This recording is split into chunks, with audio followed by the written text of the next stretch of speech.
Hey, I am Riki Rachtman. You're listening to the RockStop with Chris Contra.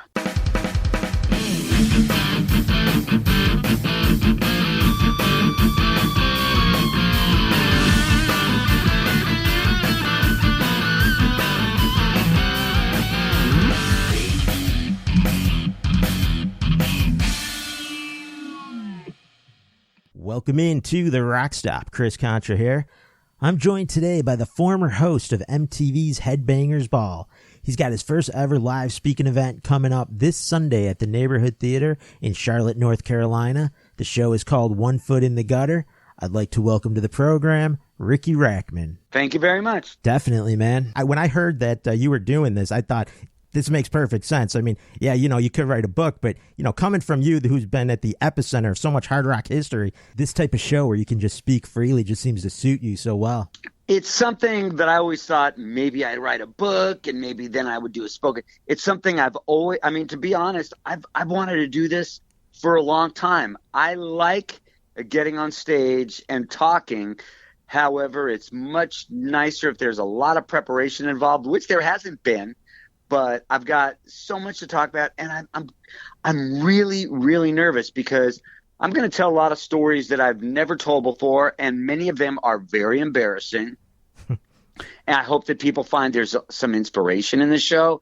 And, the truth about some of the Headbangers Ball episodes that they always wondered, like, what really happened at this? Or what's the real deal with Dave Mustaine or Glenn Danzig, and what was I'm going to tell, of course, I hope to tell everything that people want, but they're going to learn a lot more, and I'm really doing my best to just make a really entertaining show, and I really think it's good. I think it's going to be really, really good. I'm very excited, and like I said, very, very nervous because this, my career has always been, I'm the guy that leads you to something pretty good usually. I'm the guy on stage that's bringing on Guns N' Roses, or I'm the guy on TV that's interviewing Pantera or Ronnie James Dio. It's like when you see me, you just know, well, something else is coming up. And this is like, sorry, I'm the best thing there is tonight, but I'm going to tell a lot of stories, and it's extremely flattering to know that people have been buying tickets knowing that there isn't a band playing, that it's just me. And, getting, messages on my Facebook or Twitter like, we're flying in from Chicago and we're all coming in there early, and that a lot of the people that are going to the show are all meeting at restaurants, and, they've called themselves the Rack Pack. And I've met a lot of these people, and they're incredible and totally different demographics. There's a lot that are just rock fans. There's a lot of girls. There's a lot of old bikers. There's just like everything. And it's just, to know that those people are showing up to hear me talk, it's so extremely flattering, and I want to give them the best evening that they've had in a long time. You mentioned how, you usually parlay into like great, rock acts, or you introduce great rock videos. That's why people knew you. And this Rack Pack that you're talking about, a lot of these people grew up with you watching Headbangers Ball and stuff, and I could see why they'd be so enthusiastic. I can't think of many other people in the rock community that would have as many interesting stories and experiences that you would have. There's going to be some that I think people are going to get blown away. A lot of it is very personal stuff about me that people, just think, oh, this guy probably auditioned for this TV show and then this happened. And there's stories that people don't know that, been in jail a couple times, drug dealing for a little bit, stuff that isn't positive, but I think I came out okay. I've had in my career, I've went from rags to riches to rags to riches. One day I'm the biggest talk radio host, on Los Angeles radio, making a good amount of money. And then a couple months later, I'm applying for a job as a car salesman, which is humiliating. That I'm like, are you the guy from Headbangers Ball? I was like, yeah, let me show you this Jetta. It's just it was really, really tough, but I think I came out okay. And it's I'm also looking back, of course, on the relationships that I've had with several of these bands, and I'm pulling no punches. I know that if some rock stars hear that I said this, they're not going to be happy. And some people, You know, I have made no problem admitting that I know that I got a lot of my career pointed in the right way because of Axl Rose. I know that. Mm-hmm. And I want to tell some of those stories, but also tell stories about people that I don't like and people that don't like me. And as much as I've got such incredible support, I've got some very vocal haters, and I always have. And what's it like when there are these people you don't know that are talking crap about you? You know, it's to say you don't care.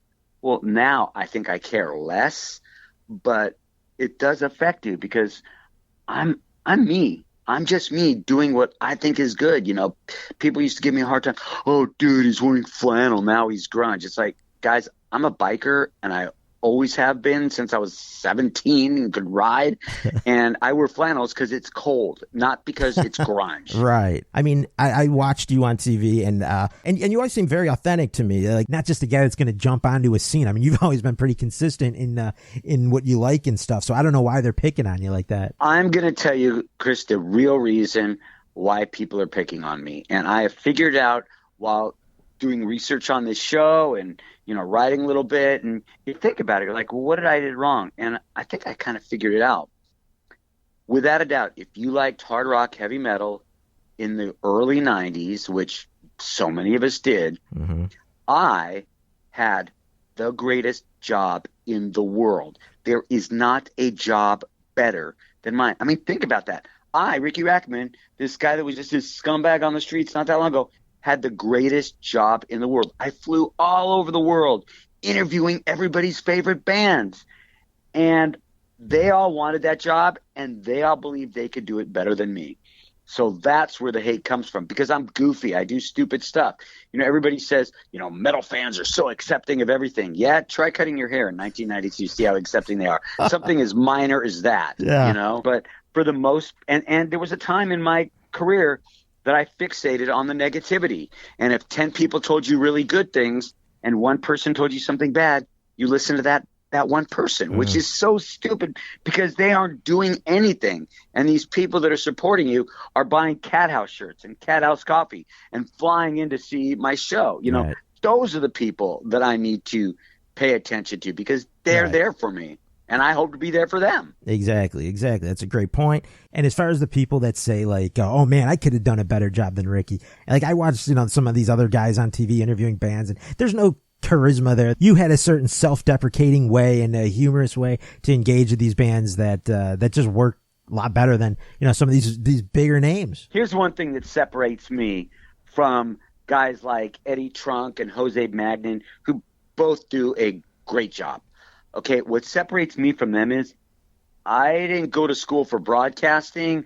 I had no experience at all. I was this punk kid that owned the Cat House, and my first job ever on TV or radio was on MTV. I didn't know how to do that kind of stuff. So, you know, I came off kind of cocky because I didn't want to come off nervous or stupid. And as you watch the show, I become a little bit more apathetic, and it's like, you know, somebody's saying something or goofing around. You know, the way I liked Headbangers Ball was the way that it was when we did it with Alice in Chains. We just goofed around and had fun because I don't think people care, and I might be wrong here, but as rock fans, I don't think people care as much about who produced your album as much as they care about who you are as a person. Right. I mean, that's just my thought. So I like doing shows with Pantera and Alice in Chains because they were on the show to goof around and have fun, and that's what works. Right, and you see the real them. No, I'm not taking a shot at Eddie or anything, but I'd rather watch you than those guys because you seem to relate with the bands better, and I think the bands enjoy doing interviews with you better than they do some of those other guys.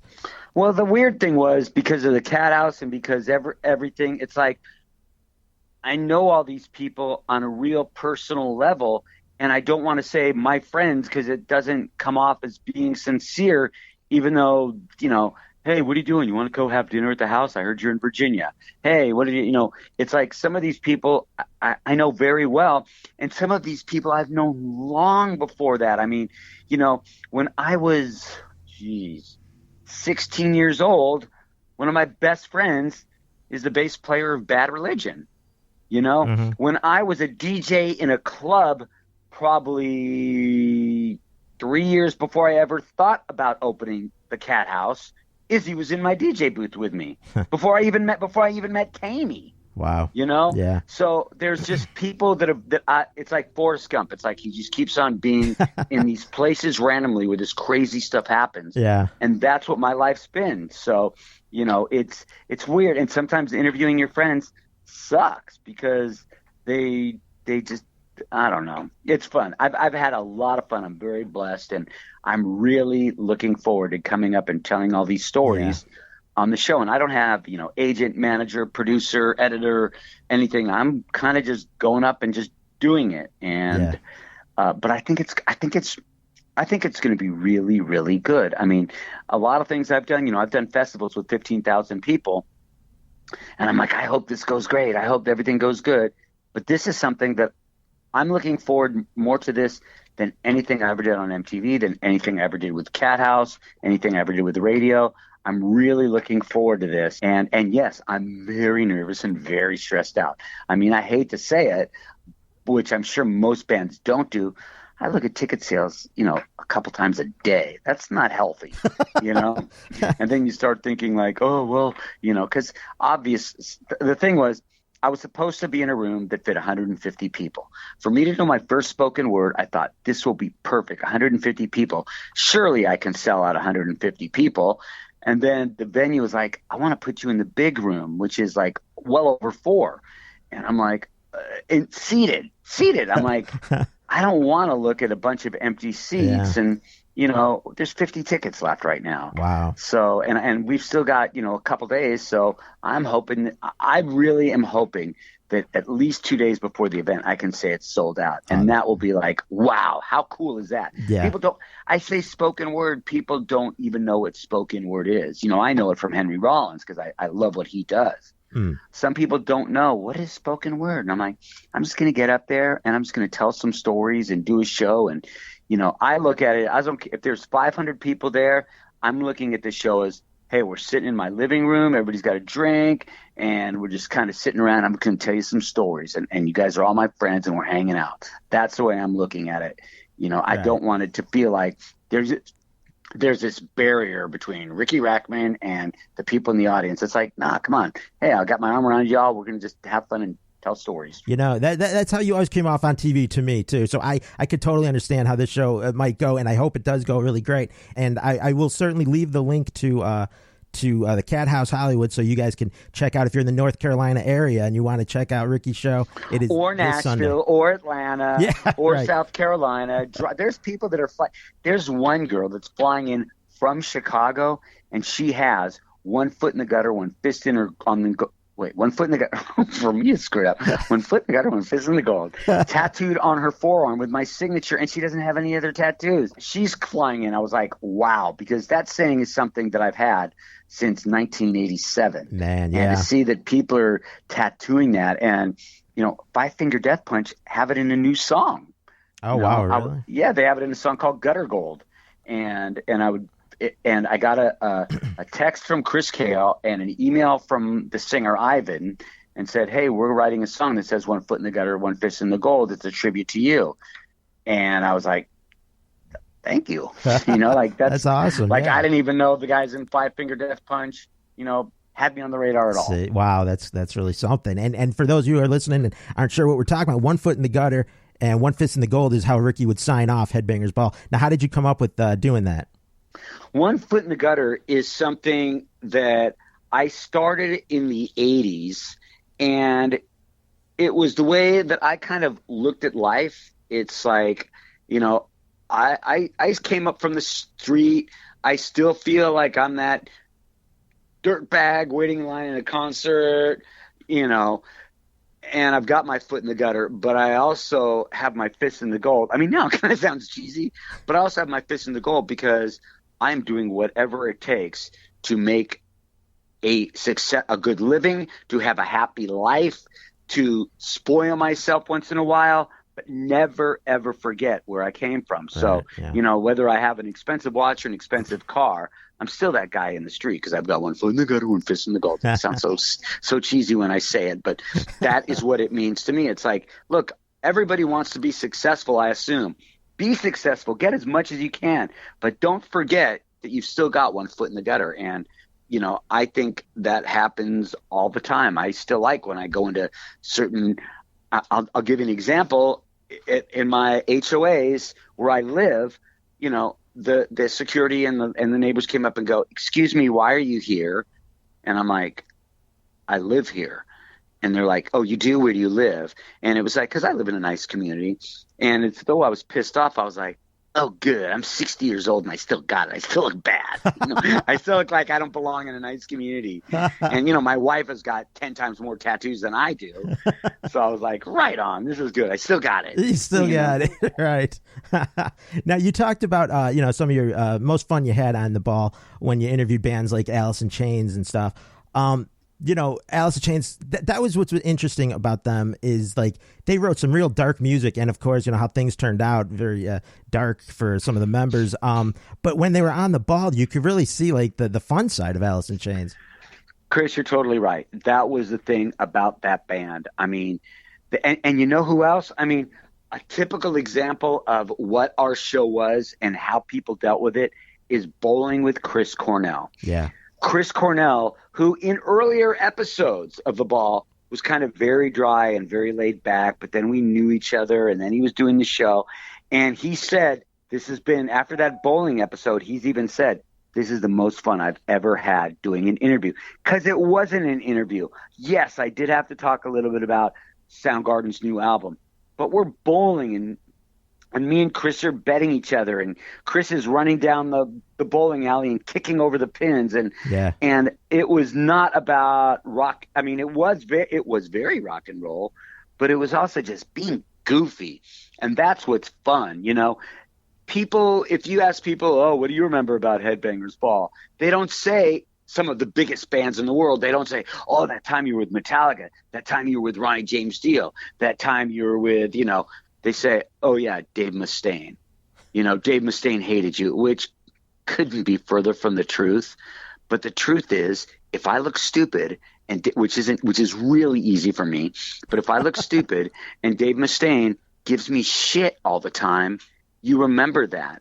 And people talk about those episodes. What if Dave was like, "Hey, Ricky, so good to see you. Let's talk about the new, you know, let's talk about whatever, Countdown to Extinction." But because of that all the time, people remembered it. The last time I saw Dave, he's like, "You know what? We were like the Abbott and Costello of rock and roll." I was like, "Yeah." I go, "That," and I'm okay with that. It's not about me coming off cool. I want the artists to come off cool. Mm-hmm. So if they decide to, you know, people think like Dave Mustaine hated Ricky, Glenn Danzig hated Ricky, tried to throw him in the fireplace. Yeah, well, how come those are the two bands that played my birthday party? You know, it's like, guys, for free. Wow, yeah.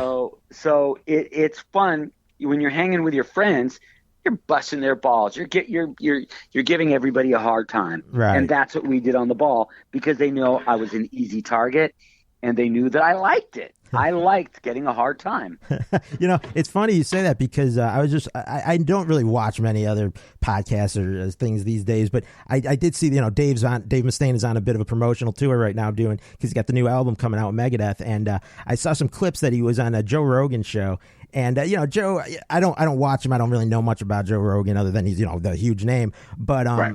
I did see some of the clips, and he was asking Mustaine some very, you know, kind of generic questions that Dave has probably answered a million times. And I couldn't help but think, man, if this was Ricky asking Dave those questions, he would get the famous Mustaine snarl, you know, that he didn't give to Joe Rogan, that he gives to you. Exactly. I mean, he enjoyed that. And if it bugged me, he wouldn't have been on the show. Right. You know, it's as easy as that. If I said, "Look, this guy's mean to me every time. I don't feel comfortable doing this," they would have done it with an over-the-shoulder interview, but they didn't. It was great. And I'm actually going to see Dave tonight, so I'm very excited about that. Oh, that's awesome. Yeah. Yeah.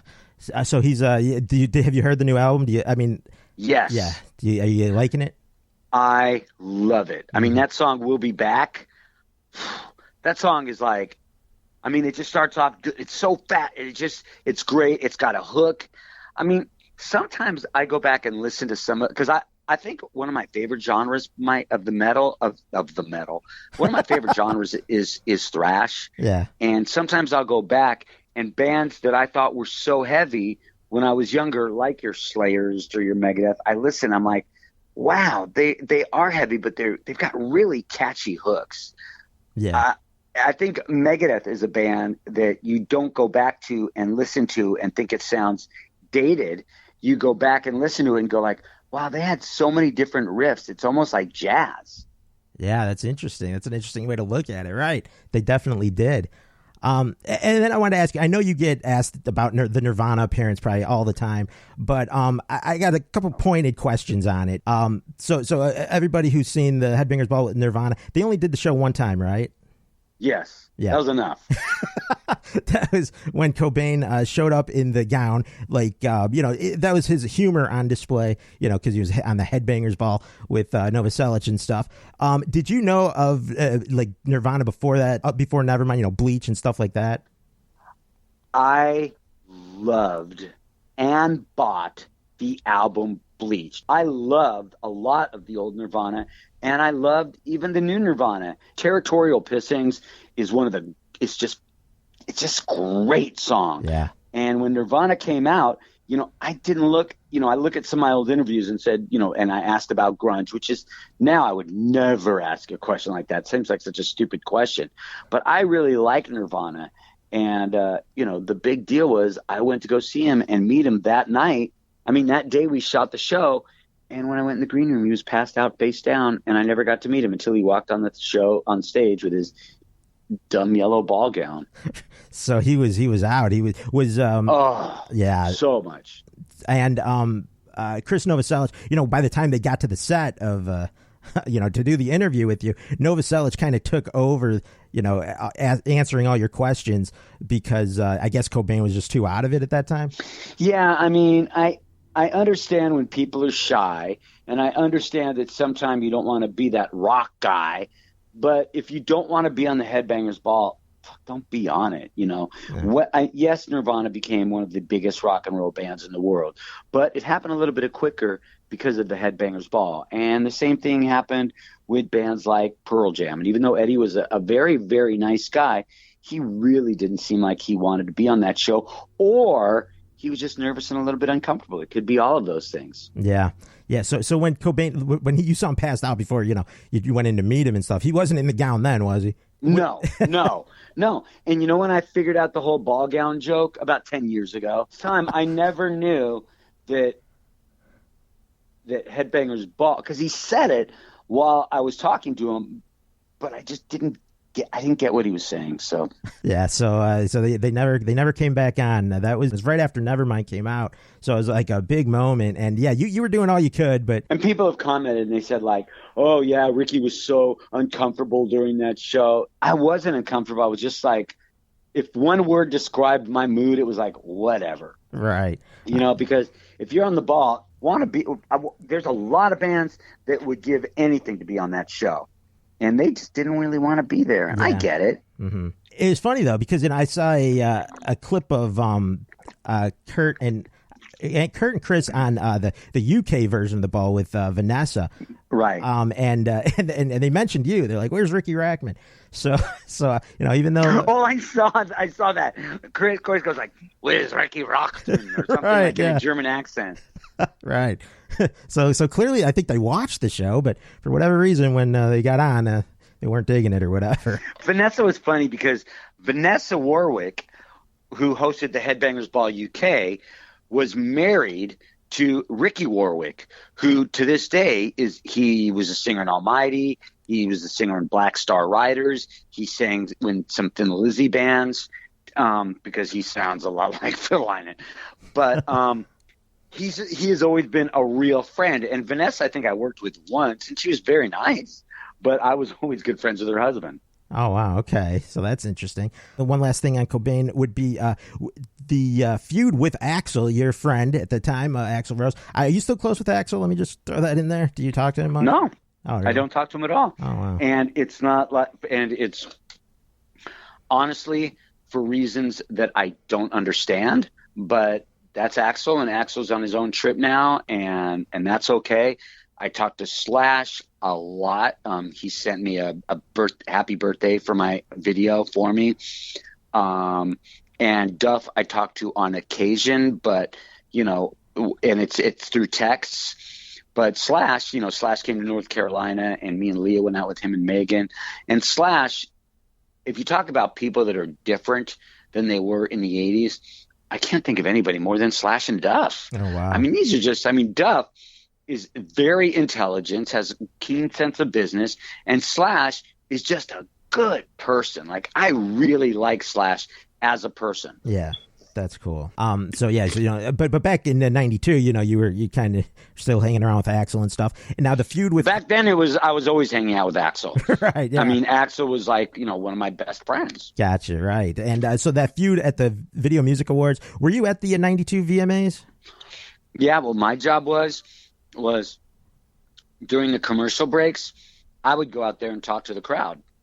So I was there, but I didn't really get what was happening. Okay. And, you know, I know Axl was not a good guy to get in a feud with, even though most of the feuds anything ever occurred from them. But I know that back in the day, because I've seen him fight many times, Axl was a badass. I mean, for sure. Yeah. And then I also wanted to ask you about Shannon Hoon, of course, the late, great Blind Melon singer, who you were very close with for a while there before he even really reached the level of fame that he reached.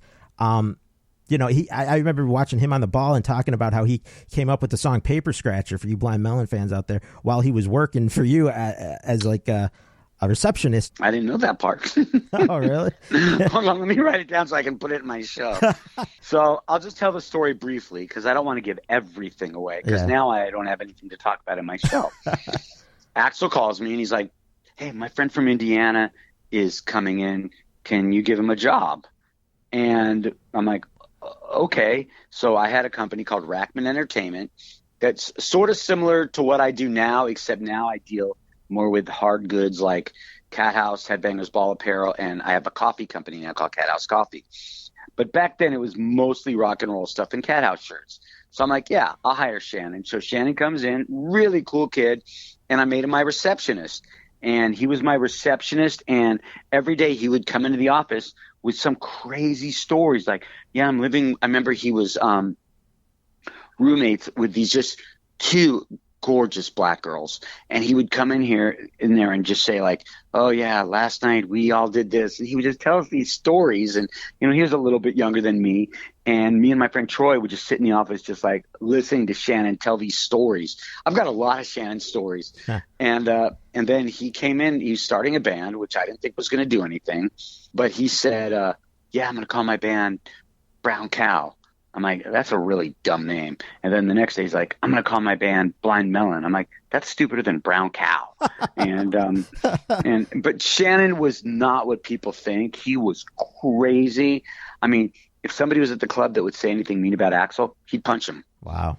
Shannon was getting in fights all the time, but he was just had a lot of great Shannon Hoon stories that people are just going to find very surprising. And Shannon was just a really good guy. I really like Shannon a lot. And then I saw him at Woodstock, and he was just wasted. And it was so sad because he didn't know who I was. Oh, wow. You know, he just was so out of it. And you know, drugs are fucked up, people. I mean, what can I say? Yeah. You know, I've lost a lot of good people because of drugs. Right. And I just watched, they put out a new sort of documentary on Hoon. It just basically compiled all of his home videos. He was always filming, like, with his camcorder. So have you seen that? It's called All I Can Say. It's just, yeah. I haven't seen it, though. Oh, okay. Did he have a camcorder when you were hanging around him? Yeah, he always did. And I don't know if his mom is in it or not, but his mom was just awesome. Like, we loved Shannon's mom. So his mom would come in, you know, once in a while into the office when she was in from Indiana, and he was just a great guy. That's cool. Yeah. So there will be definitely some Shannon Hoon stories at the show. There will be a lot of Shannon Hoon stories. Mm-hmm. Cool. And then I wanted to ask you about, you know, so many bands in the 90s seem to come off with like being very sarcastic and not giving straight answers to, you know, maybe some questions about the record and things like that. that and you as the interviewer, you got to try to get some answers out of them. What about bands that just sarcastic constantly and trying to do an interview with? The only guy that was kind of obnoxious was I think it was Michael Schenker. And he just kept playing guitar solos while I'm trying to talk to him, and just like, and I'm asking, he's like, and I'm just like, oh, you're a dick. And it wasn't fun. Yeah. He was just like, whatever, you're just kind of a dork. And that's when I first started, and I didn't really think he was that great. But Lemmy never answered a question correctly, and Lemmy was the best. Lemmy was the best. Yeah. I love Lemmy. He means so much to me, and he was very, very helpful in Headbangers Ball, and he was always very helpful with the Cat House. And he was just such a good person, Yeah. I mean, I really miss Lemmy, as we all do. Right. And because you're right, like when bands are being sarcastic but being annoying and getting nowhere, it's like, but if you're going to not answer the question straight, at least be entertaining, and that's certainly what Lemmy was. Absolutely. Right. And that's why there were certain people, why did I always mind, even though he was painting all the time, I never minded Rob Zombie being on the show because it was always going to be fun, and he's a good guy, And speaking of something similar to that, I remember you had, I don't know for a while on the Ball, but there was a time where bands were coming in and signing the Headbangers Ball wall. Did that keep going, and did you get a lot of signatures on that? And if so, whatever happened to that wall? I have no idea. Okay. And I wish I had the wall because I wish I grabbed a lot of stuff. I never asked for autographs, and I never took pictures with people for some stupid reason because I didn't think these were such historic times. This is just how I was living. But I recently found a book that I left on the set, and I was like, write whatever you want. And I'm looking through this, and I'm finding like everybody signed this from, Slayer, Pantera, Suicide. I mean, just everybody. And I was just looking at this, and I think what I'm going to do at my show is maybe a little show and tell, and maybe even show some of that stuff. I mean, as much as it's a show and it's a spoken word, I'm not going to say it's like a play, but I'm going to have, things that are kind of like, okay, let's go back in time and let's do this, and certain things on the stage. So, I really have an idea of trying to make this thing really, really fun. Ah, man, this sounds awesome. And do you think... Well, then why aren't you going? Maybe if you come to the Chicagoland area sometime, I certainly I would. But right now I can't get out that way. But I encourage all my listeners, if you guys... Please, come down, get tickets. They're going fast. Yeah, definitely. And do you think it'll go to other cities at some point? At this time, I honestly don't. I mean, I truthfully don't know. Would I love it to do it on the road? I think I would. I think I really would. Yeah, I think. But yeah. it would be, it would be me doing it. I mean, I think if I did do it, I'm done being the manager, agent, promoter, director, everything. It's like if I did it, I think I'd like to do it where I have a manager help me and an agent. And there's a manager right now that actually is starting to help me a little bit, who incidentally is Motorhead's manager. So he's somebody that I trust and really like, and I hope he's going to work with me, because I think that would be, I mean, don't you think that'd be cool just to go around and just tell stories to people? I think that'd be so much fun. I totally do. And in fact, that's why I said, I mean, when I heard that you were doing this, I said, this just makes perfect sense. So I think it's going to be a lot of fun, and I really hope a lot of people go. Now, as we kind of wind down here, I do have a few more things I wanted to ask you about. Okay. I know I heard that the Ramones did the Headbangers Ball. I never saw the footage with you and the Ramones. Were they on the ball? Yes. And so was Bad Religion. And I don't remember who else was, but I know it was Joey and CJ, of all people. And then when I did talk radio, I know I had the Ramones on, and I wish I could remember or find pictures, but I didn't take pictures like an idiot. Right. You know, I know a lot of people talk about Joey Ramone's OCD. Did you notice that on? No, because sometimes when you're in with people like that, whatever they do is cool. Right. You know, I got it's like whatever they do. If Joey Ramone is is doing something quirky, you don't look at it as being quirky. You're like, oh, Joey Ramone's, it's Joey Ramone, you know? Right, exactly. Were you able to bring any ideas to the Headbangers Ball, like that they were willing to listen to? No. Oh, okay. But you know, they weren't the ones that directed the way that the Alice in Chains stuff went and all those other things. But I mean, there were times that we did like the Cat House 5th anniversary, and there were times that we did, you know, that we did certain things, but usually it was not me that picks everything out. Right. Gotcha. And then do you remember the band Bad for Good? With yes. Yeah. Do you remember their appearance on the show? So it was a little memorable, I think, for some people, with Thomas McRacklin, the guitar player. There's like a kid band. They're all like young kids. Yeah, weren't they like 12? I don't remember it, but that doesn't mean anything because I don't remember much. All right, I gotcha. And let me ask, what band do you think did the best music videos? Like consistently, like that's an awesome video. That's an awesome video. That's a good question. I can't think of anybody like right now offhand. Yeah. And I know that as soon as we finish that I'll think of something.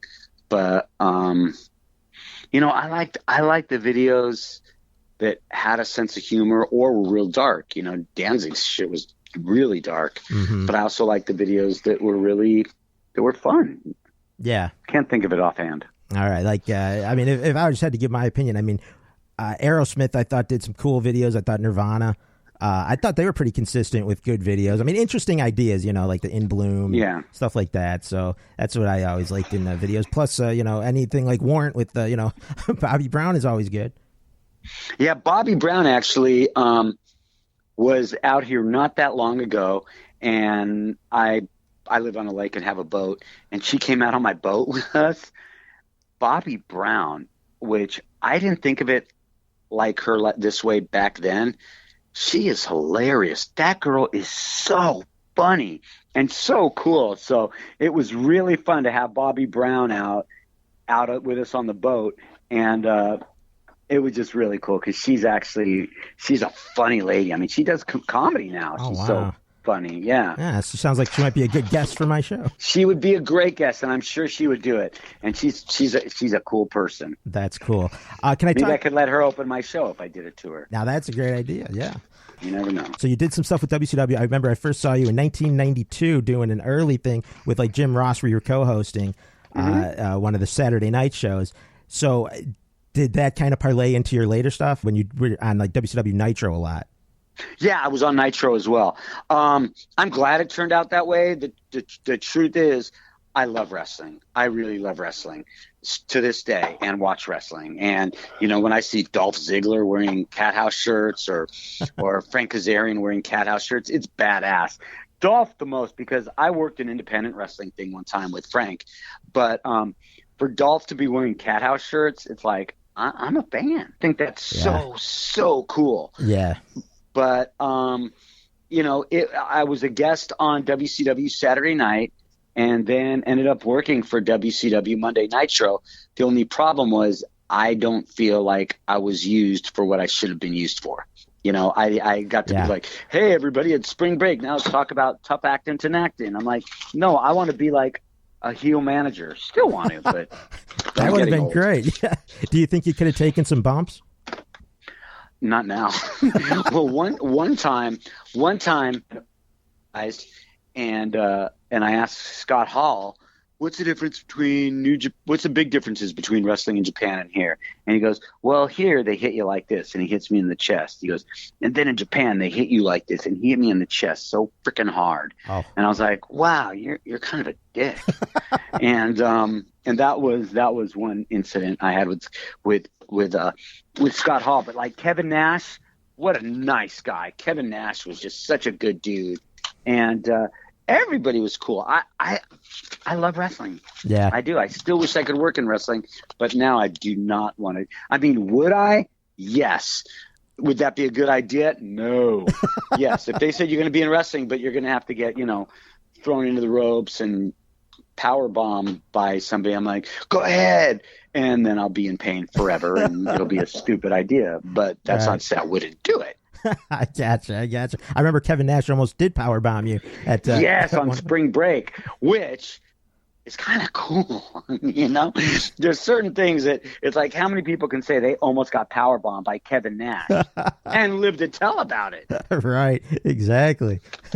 So we want to just say again, this Sunday, Riki will be at the Neighborhood Theater in Charlotte, North Carolina, for a live speaking event. It sounds like it's going to be a really intimate type of deal with storytelling and talking about your days at the Cat House, Headbangers Ball, maybe WCW days as well, or is it mostly about the rock stuff? I think so. Yeah, cool. We'll see. I mean, the problem was I ran like the opening segment by my wife, and I was like, okay, and then I'll get to the other stuff. She goes, Riki, that was 45 minutes long. I'm like, oh, because what I'm trying to do is 45 minutes. Then a little intermission, and then another 45 minutes. That's what I want to do. Mm-hmm. And now it might be long, but I also don't want to be like long and boring.